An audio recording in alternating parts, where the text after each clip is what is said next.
नमस्कार साथियों, SGV astrology channel में आप सभी का स्वागत है। आज मैं ग्रहण योग और विष योग इनके कुंडली के तृतीय स्थान पर इनके असर को लेकर चर्चा करूंगा, किस तरीके से इनका असर होता है।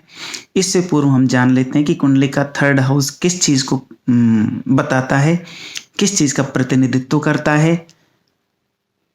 इसके बाद ही हम आगे की स्थितियां समझ पाएंगे। कुंडली का थर्ड हाउस भाई का प्रतिनिधित्व करता है, भुजाओं का प्रतिनिधित्व करता है, पराक्रम का प्रतिनिधित्व करता है और श्वसन संबंधी स्वास्थ्य का प्रतिनिधित्व करता है। ये 4-5 चीजें तो वहां से निकलती ही हैं। साथ ही अष्टम से अष्टम भी है, तो भावात भावम के कारण जिन चीज़ों का विचार अष्टम स्थान से करते हैं, यानी क्रिटिकल रोग वगैरह, मृत्यु वगैरह, खर्चे, बहुत सारी चीज़, ये भी थर्ड हाउस से देखी जाती है। थर्ड हाउस से ये भी देखा जाता है कि व्यक्ति अपने काम में लापरवाह रहेगा या वो सावधानी पूर्वक अपने काम को अंजाम देगा या अपने काम में पूर्ण तन्मयता के साथ लगा रहेगा। इन चीज़ों को भी हम थर्ड हाउस से देखते हैं। अब थर्ड हाउस के इम्पैक्ट को समझें, इससे पहले एक कहानी मैं आपको बताना चाहता हूँ। थोड़ी सी कहानी है वो, जो बाली और सुग्रीव से संबंधित है। सब जानते हैं कि बाली और सुग्रीव 2 भाई थे, दोनों वानर थे और दोनों के बीच में प्रेम भी ऐसा था कि इसका वर्णन नहीं किया जा सकता। एक बार एक मैं नाम का दानव उनके राज्य किष्किंधा में आया। किष्किंधा नगरी में दोनों भाई रहा करते थे, बाली राजा थे। तो मैं दानव ने आकर जब बाली को ललकारा तो बाली उसके ललकार सुनकर लड़ने के लिए गए। एक गुफा के अंदर बाली ने और मैं दानव ने प्रवेश किया। सुग्रीव गुफा के द्वार पर बैठे रहे। सबको ये कहानी विदित है। फिर जब सुग्रीव अपने भाई का इंतजार कर रहे थे, लेकिन उन्होंने गुफा से जब रुधिर की धारा बहती हुई देखी तो उन्होंने ये सोचा कि राक्षस ने, मैं दानव ने बाली को मार दिया है, और उन्होंने भयवश गुफा का दरवाज़ा बंद कर दिया और अपने नगर को लौट आए। और किष्किंधा राज्य के जो मंत्री वगैरह थे उन्होंने सुग्रीव का राज्याभिषेक कर दिया। उन्होंने बिना राजा के नगर को देखा। यहाँ सुग्रीव का कोई दोष नहीं था, एक घटना थी कि मैं दानव आया था। बाली को जब ये सब पता चला तो बाली के मन में भ्रम पैदा हो गया कि सुग्रीव ने गुफा का दरवाजा भी बंद कर दिया, राजा भी बन के बैठा। उसने सुग्रीव को मारा, मार के भगाया, उसकी पत्नी छीन ली।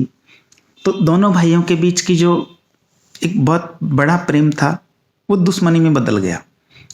यानी बहुत बड़ा प्रेम, बहुत खुशी, बहुत प्रफुल्लता भाइयों के बीच हो और किसी कारण से दोनों जो भाई हैं वो आपस में एक दूसरे की जान के दुश्मन बन जाए, ये राहु का इम्पैक्ट है। ये ग्रहण दोष है। ग्रहण दोष भ्रम पैदा करता है। थर्ड हाउस भाइयों के बीच भ्रम पैदा करता है। तो भाइयों के बीच भ्रम पैदा होने के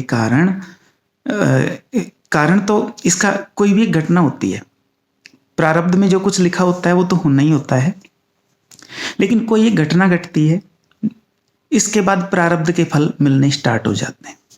जैसे कि किसी कुंडली में राजयोग हो, कोई फॉर्म भरे, परीक्षा दे, ये घटना, इसके बाद राजयोग के अनुरूप सर्विस मिल जाती है। इंसान सर्विस करता है, मेहनत वगैरह तो उसने की, बहुतों ने भी की, लेकिन जिसकी किस्मत में राजयोग होता है वही सफल होता है।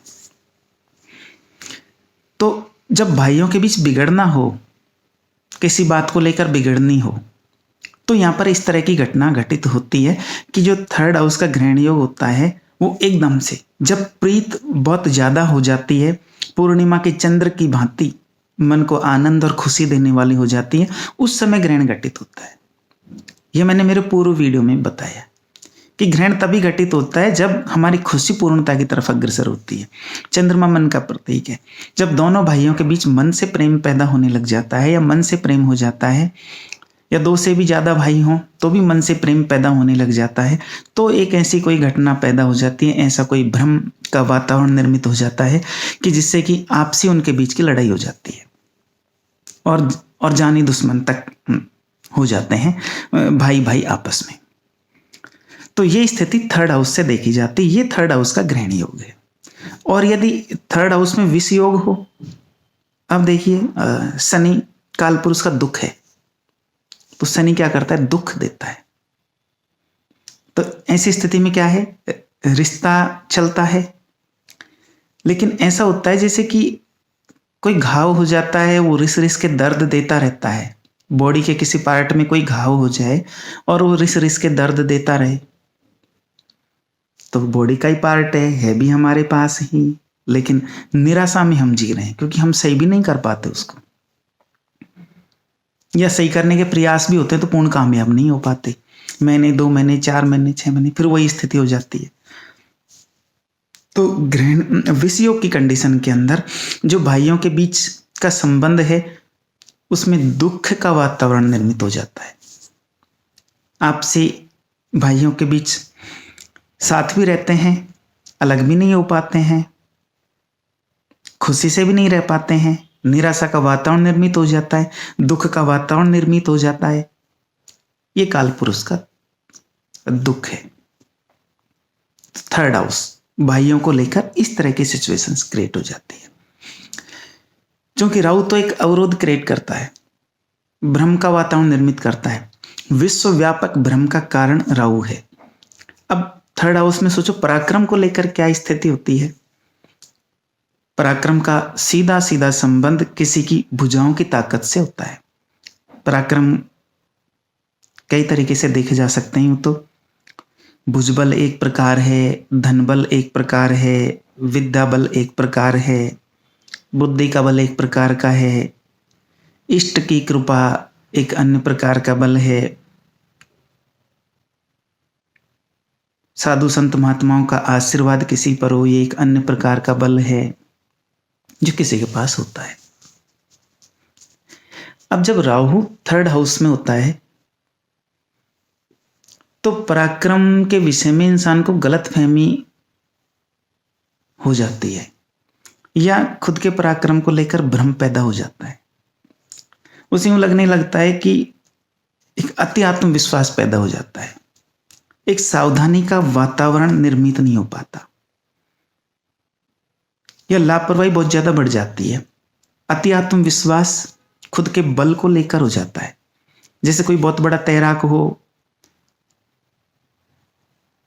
और वो खुद ही जल में डूब जाए अति आत्मविश्वास के कारण, या कोई घुड़सवारी करता हुआ हो और उसे बहुत यकीन हो कि उस वो घोड़े की जीन हाथ में पकड़े बिना ही घुड़सवारी कर सकता है। इस तरह का भ्रम पैदा हो जाता है इंसान के दिलो दिमाग के अंदर।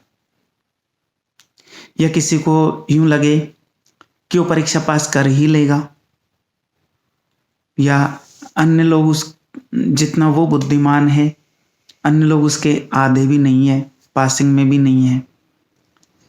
तो ऐसी स्थिति में कोई जो इंडिविजुअल होता है वो अपने बल को लेकर भ्रमित होने के कारण, अति आत्मविश्वास होने के कारण, चाहे खेल का फील्ड हो, थर्ड हाउस से खेल बहुत देखे जाते हैं। कोई इंडिविजुअल जो अपने बच्चों को स्पोर्ट्स एजुकेशन दिलवाना चाहते हैं तो थर्ड हाउस जरूर देखा जाता है क्योंकि पराक्रम का स्थान है।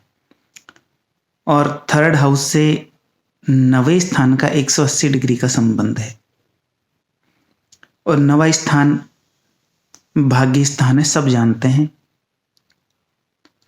इसलिए क्या होता है कि ऐसी स्थिति के अंदर भाग्य जो होता है इंसान का, विदेश यात्रा जो होती है इंसान की,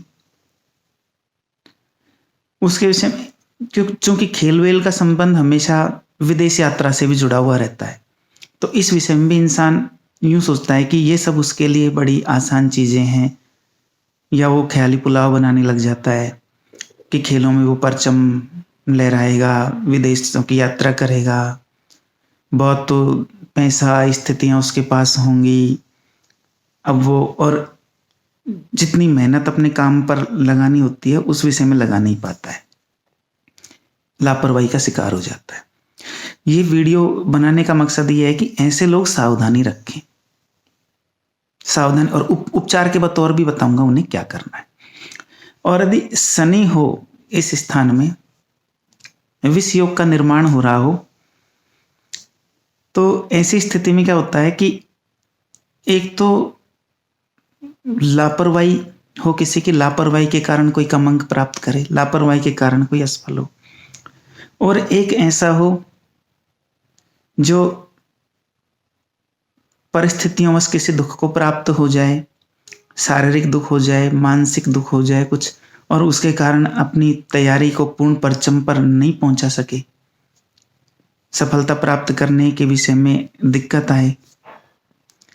तो यहां इंसान लापरवाह उतना नहीं है, लेकिन वो दुख के कारण और धैर्य की कमी के कारण, देखिए थर्ड हाउस बहुत इंपॉर्टेंट है। किसी भी विषय में सफलता के लिए धैर्य बहुत आवश्यक है। थर्ड हाउस में ये इंपैक्ट बराबर है। यदि राहु के साथ चंद्र हो या शनि के साथ चंद्र हो तो धैर्य खत्म हो जाता है। तो धैर्य की कमी के कारण 2-4 प्रश्न तो परीक्षाओं में भी गलत कर ही देते हैं ऐसे लोग, या जल्दबाजी करते हैं, तो उनकी बुद्धि में भी स्थिरता नहीं होती है, या परिणाम जल्दी चाहते हैं किसी चीज की, तो ऐसी जल्दबाजी के कारण वो लोग असफल हो जाते हैं। तीसरी स्थिति, ये स्वास्थ्य में श्वास संबंधी रोगों का प्रतिनिधित्व करता है, जैसे अस्थमा वगैरह। थर्ड हाउस पर नेगेटिव इंपैक्ट होता है।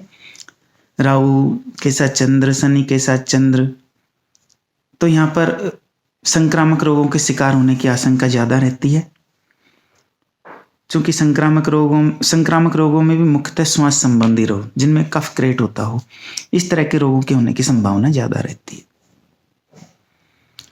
तो ऐसी स्थिति में क्या उपचार करें? उपचार इसका बहुत ही आसान है, क्योंकि श्वास संबंधी रोग होते हैं, यहीं से आप देख लें, ये टोटल ओवरऑल इंपैक्ट है, सबको प्रभावित करता है। पीपल का पेड़ जो बहुत ज्यादा मात्रा में ऑक्सीजन दे, जो ऐसा मानते हैं कि 24 घंटे ऑक्सीजन देता है पीपल का पेड़, तो पीपल का पेड़ लगाया जाए। दूसरा, राहु और शनि, आप एक बात देखिए, बारेन मतलब ऐसी लैंड, जो ऐसी जमीन जो उर्वरा नहीं हो, बंजर भूमि और ठंडी भूमि के परिचायक है, या ठंडी तेज हवाएं चलने के परिचायक है।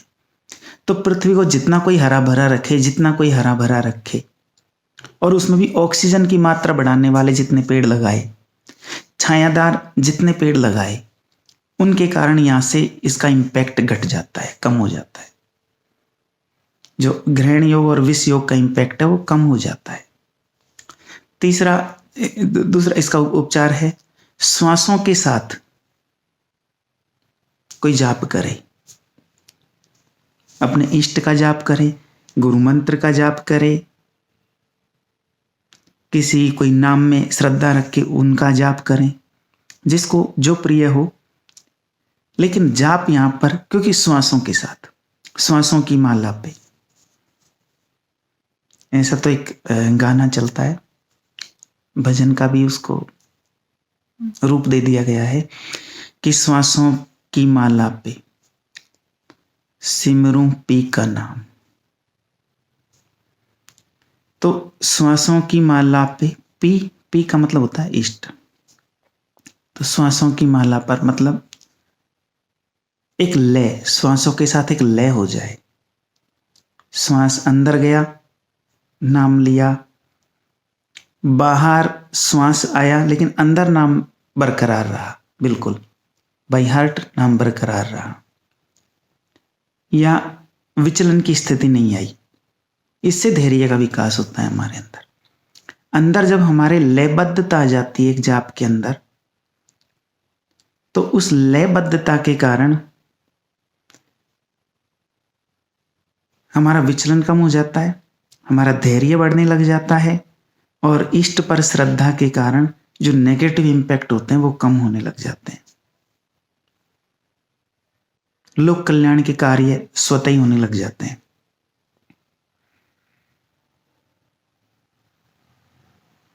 और एक जो जल्दबाजी का वातावरण निर्मित होता है, जिसके कारण हम फेल हो जाते हैं या एन वक्त पर हमारी किस्मत धोखा दे जाती है, वो काम यहाँ पर नहीं होते। यहाँ हमें इन योगों के रहते हुए भी इनके इम्पैक्ट कम हो जाते हैं, हमें सफलता मिलती है। मसलन जैसे कि ग्रहण दोष हो, भाई दुश्मन भी हो सकते हैं, दूर भी रह सकते हैं, लेकिन जीव हानि नहीं होती। इस तरह की स्थितियां भी हो सकती हैं। जरूरी तो कोई चीज नहीं है, लेकिन इस तरह की स्थितियां भी हो सकती है। भगवान के नाम में आस्था रख के कोई जाप करे, श्वासों के साथ जाप करे। थर्ड हाउस श्वास का प्रतिनिधित्व करता है, खुद के स्वास्थ्य में सुधार आता है, जीवन में स्थिरता प्राप्त होती है। और जो संबंध, मसलन जैसे किसी को कोई रोग होना हो, तो एक तो वृद्धावस्था में रोग होता हो और एक बचपन या जवानी में ही हो जाए, तो बचपन या जवानी की जगह वो रोग वृद्धावस्था की तरफ चला जाता है। इस तरह की जो स्थिति होती है वो हमें श्वासों के साथ जप करने से प्राप्त हो सकती है या नाम लेने से प्राप्त हो सकती है। उसमें एक लय हो जाती है श्वासों की। श्वास अंदर आता है, ऐसा लगता है जैसे कि हमने नाम लिया, अंदर से चलता भी है, फिर बाहर से नहीं चलता, या बाहर और अंदर का एक तारतम्य हो जाता है, एक ठंडक का एहसास होता है। तो इस तरह की स्थिति में वो चीज़ खत्म हो जाती है, या नेगेटिव इम्पैक्ट कम हो जाते हैं, खत्म हो जाते हैं। तो धरती को हरा भरा करने के उपाय करें। ऑक्सीजन जिन पेड़ों से ज़्यादा मात्रा में प्राप्त हो उनको लगाएं, हरे पेड़ तो बिल्कुल भी नहीं काटें। तीसरा, अपने इष्ट का, अपने गुरु मंत्र का या कोई जो भी नाम आपको प्रिय हो उसको श्वासों के साथ जप करें, तो इससे पराक्रम में वृद्धि होगी, पॉजिटिव पराक्रम में वृद्धि होगी, यह होने की संभावना रहेगी। और जो दोष हैं वो उनका प्रभाव घटता है या अल्प मात्रा में रहता है। अब जो नेक्स्ट वीडियो होगा मैं उसमें 4th हाउस के इम्पैक्ट को लेकर चर्चा करूंगा। तब तक के लिए नमस्कार।